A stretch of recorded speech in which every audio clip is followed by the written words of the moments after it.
안녕하세요. 흰수염고래 스포츠입니다. 프리미어리그 15라운드가 시작되었습니다.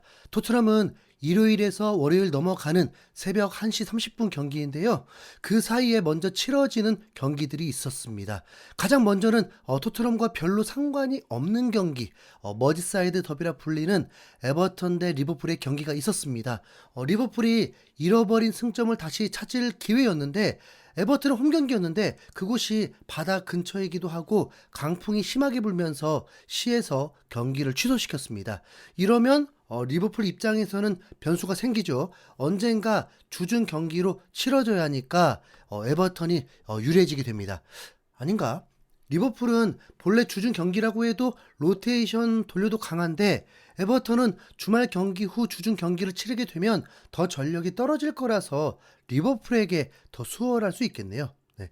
에버턴이 직전 경기에서 4득점을 해버리는 기적을 일으켰다 보니까 상승세였는데 아쉬울 듯 합니다.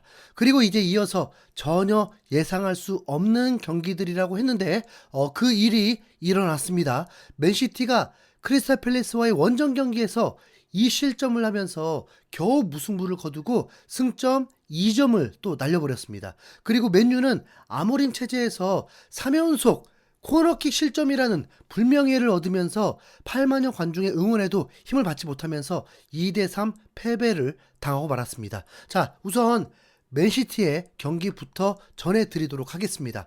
맨시티는 유벤투스와의 챔피언스리그 경기를 앞두고 있었습니다. 그러니까 고려를 안 할 수가 없죠. 맨시티는 리그 4위이지만 2위권과는 뭐 한 경기 정도 차이이기 때문에 만약에 겨울 이적 시장을 통해서 보강하고 챔스 우승하고 뭐 리그 2위하면 뭐 그래도 강팀의 면모를 그대로 유지하는 것입니다. 그게 목표라면 목표가 되겠죠.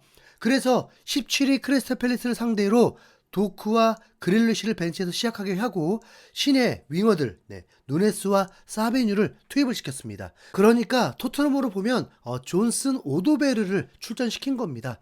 필포드는 아예 명단에서 제외되어 있더라고요. 몸살 뭐 그런 것 같습니다. 지난 시즌 프리미어리그 올해 선수상을 수상한 선수가 극심한 부진을 겪고 있으니 맨시티가 어려움을 겪는데 크게 한몫하고 있습니다.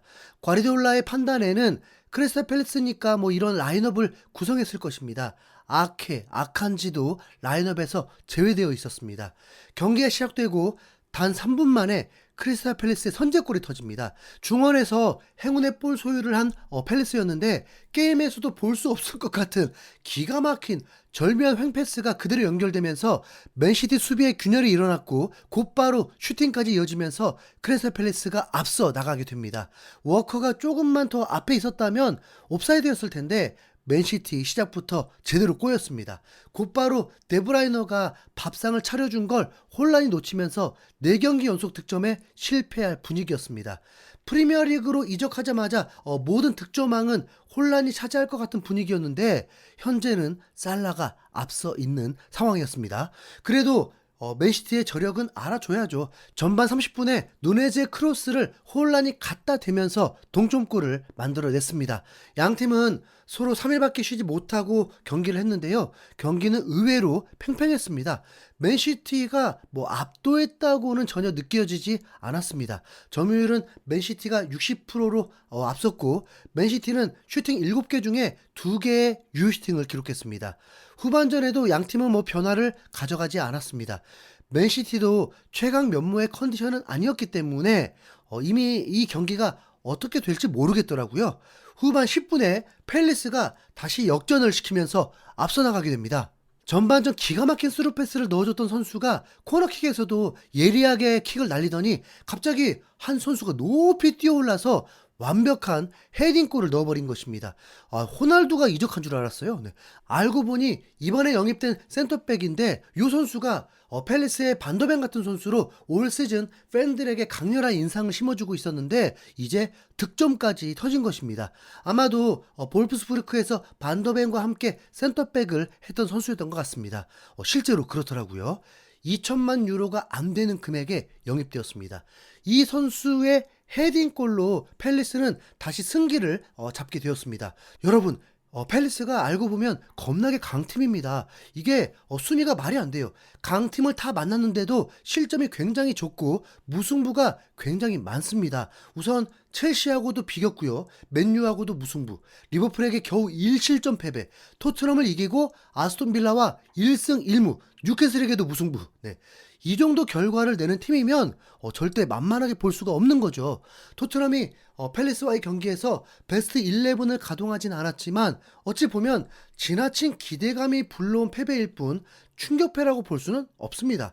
여러분은 지금 17위 크리스탈 팰리스가 맨시티와 막상막하 경기 상황인 걸 듣고 계십니다. 팰리스가 2대1로 앞서가 있지만 시간이 매우 일러있다는 걸 무시할 수 없죠. 데브라이너는 33살인데도 3일 만에 출전인데도 활약이 나쁘지 않았습니다.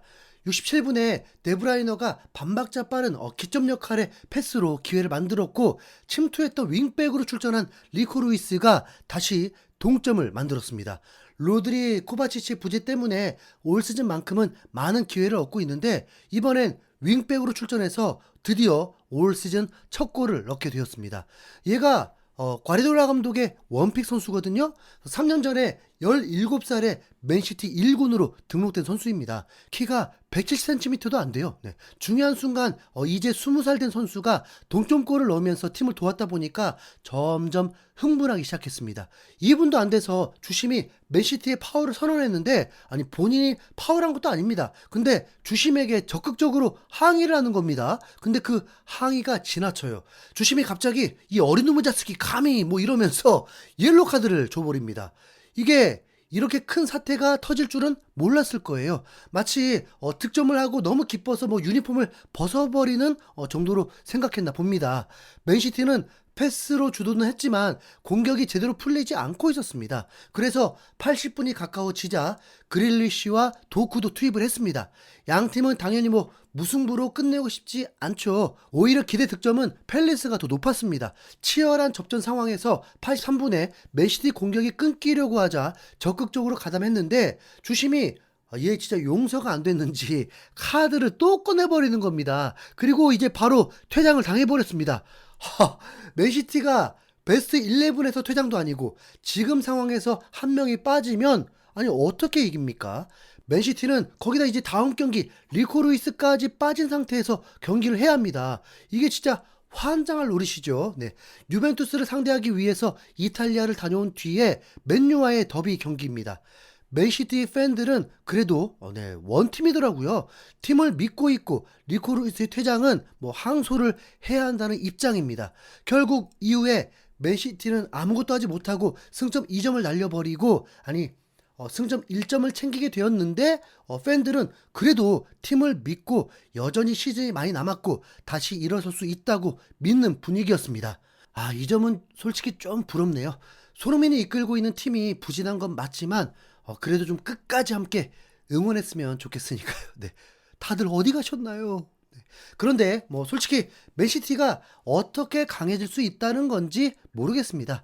이미 베스트 11 외의 자원이 퀄리티가 매우 떨어집니다. 누네스, 사베뉴가 성장할 수 있는 자원이라고 쳐도 결정력이 매우 부족하기 때문에 솔직히 지금 뭐 팀 이름값이지 누네스, 사베뉴라는 선수에게 벌벌 떨 팀은 없잖아요. 네. 이름값이 있는 선수들로 베스트 11이 만들어질 때 최강팀일 뿐입니다. 네. 과리돌라 감독도 이를 어느 정도 인지하고 있습니다. 그래서인지 이 무승부에도 부족한 스쿼드에서도 선수들이 최선을 다해줬다고 자랑스러워했습니다. 하지만 스카이 스포츠에 출연한 패널들은 맨시티가 올 시즌 4위 안에 들면 다행이라고 했고 데브라이너가 공격에서는 도움을 주지만 수비에서는 도움을 못 준다면서 맨시티의 수비가 계속 문제가 있음을 지적했습니다. 실제로 맨시티는 실점이 매우 많은 상황이죠. 이번에 선발 출전 미드필더 평균 나이가 32살입니다. 네. 과리돌라 감독은 인상적인 건 최근 라커룸 비하인드 영상을 공개했을 때도 선수들에게 비판을 하지 않고 탓을 하지 않고 자신들을 믿으라면서 긍정적으로 나가라고 계속 주문을 하더라고요. 그게 바로 우승 멘탈리티이지 않을까 하는데 지금 토트넘 혹시 다 고개 숙이고 있나? 아니 안 된다고? 고개 들어라. 시즌 끝나지 않았다. 어깨 처지지 마. 사고 한번 쳐보자. 토트넘 파이팅. 이상 흰수염고래였습니다. 감사합니다.